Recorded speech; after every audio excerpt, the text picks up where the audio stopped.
My father said, "You'll never amount to anything." I left that night. 20 years later, he stood outside my company gates, asking for $5. I walked past him. The coffee in my hand had gone cold by the time I saw him. I was standing in the parking lot of my manufacturing plant. Morning shift starting. 7 a.m. Gray November sky threatening rain. 3 buildings sprawling across 6 acres. 200 employees clocking in. My name on the sign out front in steel letters. Chen Precision Manufacturing. Estier 2014. The morning air smelled like diesel and rain and metal shavings. Industrial smells. Success smells. A man stood by the main gate, outside the fence, shoulders hunched against the cold, wearing a jacket too thin for the weather, holding a piece of cardboard torn from a box, marker writing, "Anything helps, God bless." I was 50 feet away, walking from my car, Mercedes S-Class, parked in the spot marked, reserved, CEO. Same spot I parked in every morning for the last 6 years since we'd moved to this facility. Something about the man made me slow down, something familiar in the posture, the way he shifted his weight, the way his hands held the sign. I recognized the hands first, thick knuckles, scarred from years of factory work, the same hands that used to slam doors, throw beer bottles, point fingers, then his face. 20 years hadn't been kind. The alcohol had carved him hollow, cheeks sunken, skin sallow and gray, hair thin and greasy, beard patchy and unkempt, but the bone structure was the same, the eyes were the same,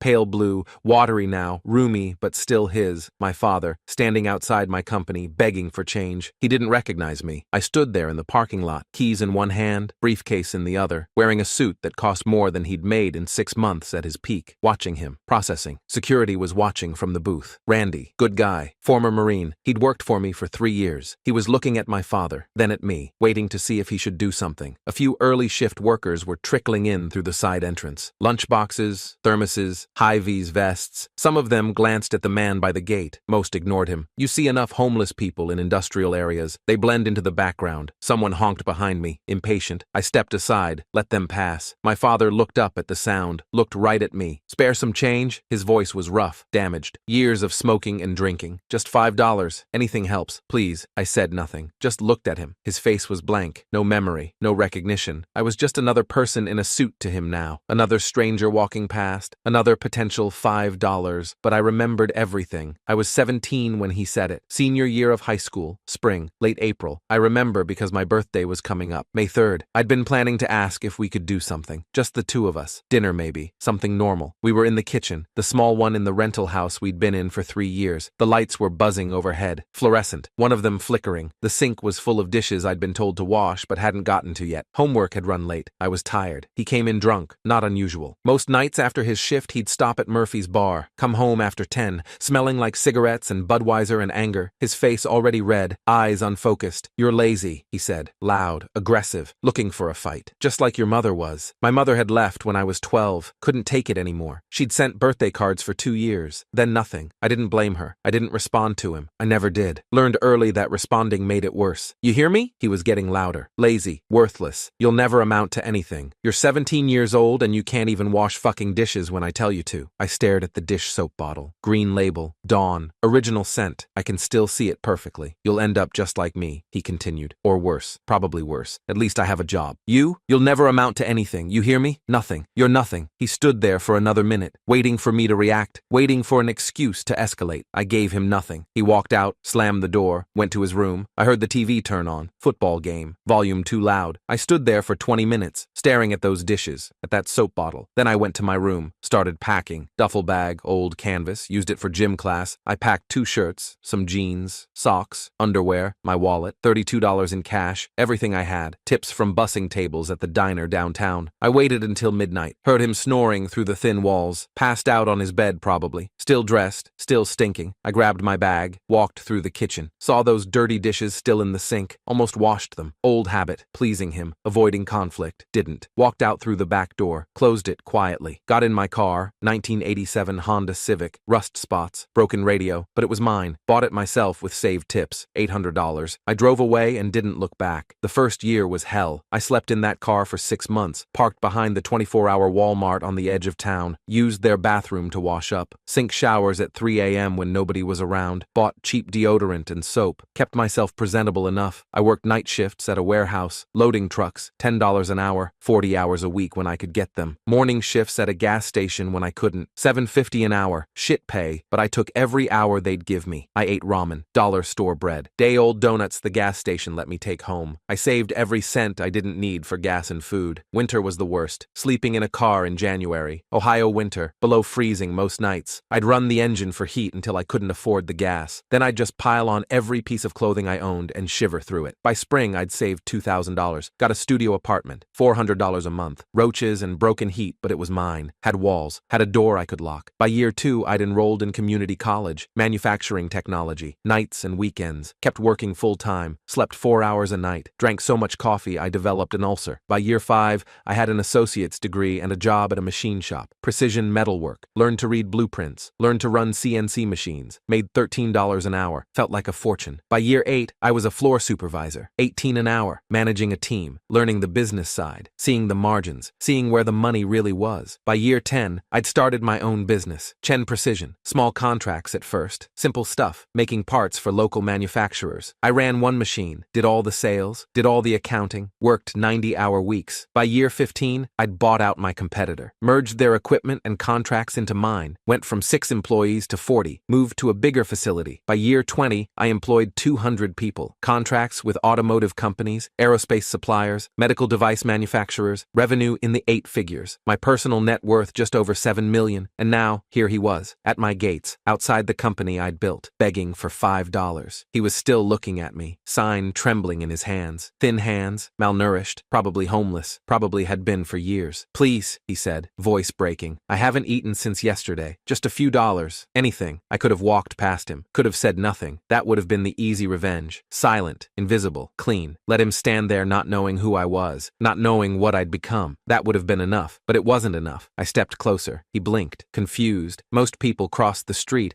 walked wide around homeless people. Do I know you? He asked, squinting, trying to focus, trying to place my face. I held his gaze for a long moment. Let him search my face. Let the years fall away. Let him see the 17-year-old who'd walked out. Let him see what that 17-year-old had become. Then I saw it, the flicker, the recognition, delayed, uncertain, but there. His mouth opened slightly. The sign slipped from his hands, fell to the wet pavement. Wait, his voice, barely a whisper. Are you? I reached into my pocket. His eyes lit up. Hope, desperation, thinking I was reaching for my wallet, for money, for help. I pulled out a business card, heavy stock, embossed, my name in gold, James Chen, CEO and founder, Chen Precision Manufacturing. I held it in front of him. Let him see it. Let him read it. Let it sink in. You told me I'd never amount to anything, I said quietly, calmly. You were wrong. I let the card fall. It fluttered down, landed in a puddle between us. Then I walked past him, through the gates, heard Randy buzz me in, heard the electronic lock click, heard my father's voice behind me, calling out, but I didn't turn around. Walked into my building, through the lobby, up to my office, corner office, windows overlooking the production floor, set down my briefcase, hung up my coat, sat at my desk, looked out the window at the gates. He was still standing there, staring at the card in the puddle, not picking it up, just staring. I turned away and got back to work.